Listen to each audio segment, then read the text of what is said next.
আমাদের লড়াই কোনো সম্প্রদায়ের সাথে নয়, আমাদের লড়াই কোনো হিন্দুর সাথে নয়, আমাদের লড়াই কোনো অহিন্দুর সাথে নয়, আমাদের লড়াই মানুষের নিজ প্রকৃতির সাথে, আমাদের লড়াই ব্রহ্মচর্যে প্রতিষ্ঠার জন্য, আমাদের লড়াই সাফল্য প্রতিষ্ঠার জন্য, আমাদের লড়াই চরিত্র গঠন আন্দোলনকে সুপ্রতিষ্ঠিত করবার জন্য।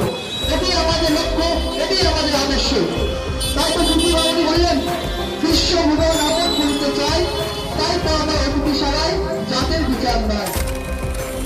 অখণ্ড মণ্ডলেশ্বর শ্রী শ্রী স্বামী সর্বানন্দ পরমহংসদেবের রাতের চরণে মাত নিবেদন করি। আমি প্রণাম জানাই দয়পুরিয়া শ্রী শ্রী ধনাত্মাসিনী রাতের চরণে। প্রণাম জানাই শ্রী শ্রী সঙ্গের মাথা এবং দয়পুজনীয় শ্রী শ্রী ভাইদার শ্রীচরণে। এবং প্রণাম জানাই বর্তমান অখণ্ড সংঘ প্রধান দয়পুজনীয় শ্রী শ্রী দাদামণি রাতুল চরণে। প্রণাম জানাই শ্রী মাতৃভাষীর অধ্যক্ষ তথা প্রতিধ্বনি পত্রিকার সম্পাদক ডক্টর আনন্দতম ব্রহ্মচারী রাতুল চরণে। আমরা এই বিশ্বের ইতিহাসে অনেক রকম আন্দোলনের কথা শুনেছি, যেমন শ্রমিক আন্দোলন, ছাত্র আন্দোলন, কৃষক আন্দোলন, সামাজিক এবং বিভিন্ন অসামাজিক এবং রাজনৈতিক আন্দোলন। কিন্তু চরিত্র গঠনের মতো আন্দোলনের কথা আমরা খুব কম লোকেই শুনেছি।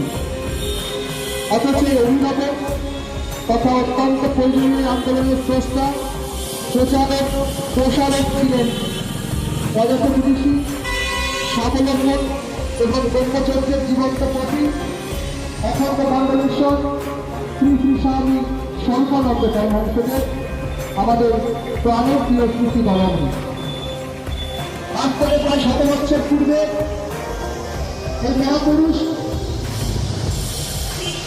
ভগবানের প্রতি পূর্ণ আস্থা বিশ্বাস রেখে যে আন্দোলনের সূচনা করেছিলেন, চাঁদপুরের ঘোড়াবেড়ার মাঠ, যা বাংলাদেশের কুমিল্লা জেলায় অবস্থিত, সেই চরিত্র গঠন আন্দোলন আজ নয়া সভায় এগিয়ে চলেছে। স্মৃতি বাবামণি অতি তরুণ বয়সে তিনি স্বাধীনতার প্রকৃতির কারণ এবং তার সমাধানের যোগ্য পথ অনুসন্ধানে তিনি গতি হন। তিনি ভারতবাসীকে মুক্ত কণ্ঠে শোনালেন, ভারতবর্ষে উঠিবে আবার, জাতিবে আবার নিশ্চিত, ক্ষণিকের এই পতন বিশ্বে চিত্র আমার বর্ধিত। কীর্তি বাবামণি বলিলেন, কাজই যদি করিতে হয় পুরুষের মতো করিল, কথা যদি বলিতে হয় মানুষের মতো বলিও। বুক ফুলাইয়া যদি প্রাণের কথা বলিতে না পারো মৃত্যু থাকিও। দ্বন্দ্ব সংঘর্ষকে যদি অগ্রাহ্য করিতে না পারো কাঞ্চে হাত দিও না। বাক্য অপপথ হও, কাঞ্চে অপপথ হও। কীর্তি বাবামণি বললেন, মনে রেখো সর্বনন্দের বাচ্চারা, বিদ্যায় সর্বমলে না, সর্বমলে দেখতে। কীর্তি বাবামণি একের পর এক জ্বালামণি ভাষণ দিল। মাসের পর মাস তার কাছে কিছু না চেয়ে তিনি ঈশ্বর আনুগত্য পূর্ণ বিশ্বাস রেখে তিনি গ্রাম থেকে গ্রামান্তরে, স্থান থেকে স্থানান্তরে শুরু করেছে শুধুমাত্র মানুষকে মানুষ হওয়ার বাণী শোনাতে। সকালে তিনি দিতেন শরীরচর্চা ও ব্যায়াম শেখাতেন, মধ্যাহ্নে, সন্ধ্যায় এবং ব্রহ্মামুক্ত তিনি অগণিত মানুষের কুটির প্রশ্ন উত্তর দিয়ে মানুষকে শেখাতেন পৃথিবীতে বাঁচার পথ। কীর্তি বাবামণি বললেন, হিন্দু বৌদ্ধ খ্রিস্ট শিক্ষা নদী মুসলমান যত আছে আমরা জাতি, সবাই আমার আপনার জ্ঞান, সবাই আমার জ্ঞাতি।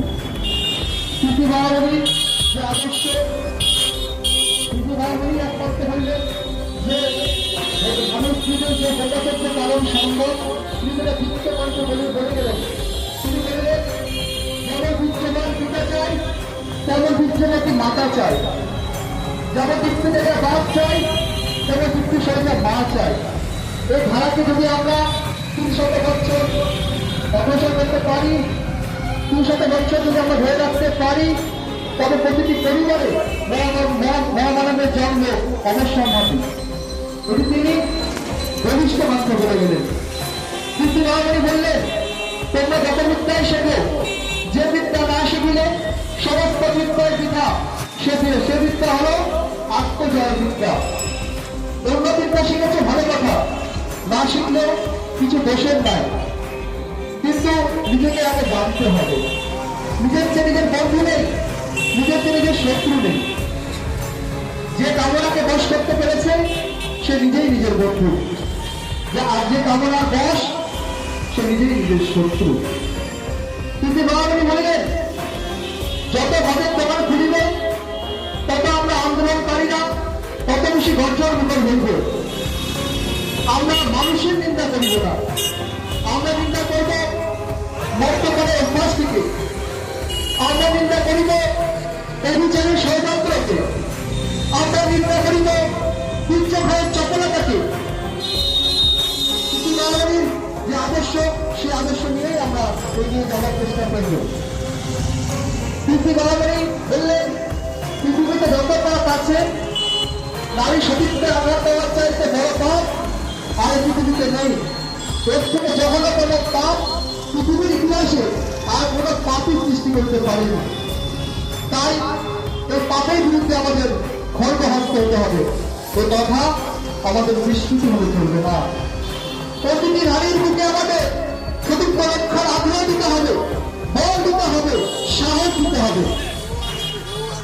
কিন্তু মহামানী বললেন, কোন নারীকে যদি কোনো আততায়ী হামলা করে, সে নারীর কাছে যদি কোনো অস্ত্র না থাকে, ঘরের ক্ষতি করার জন্য তাকে আক্রমণ করতে হবে, নিজের সতীত্ব রক্ষার জন্য তাকে হত্যা করতে হবে।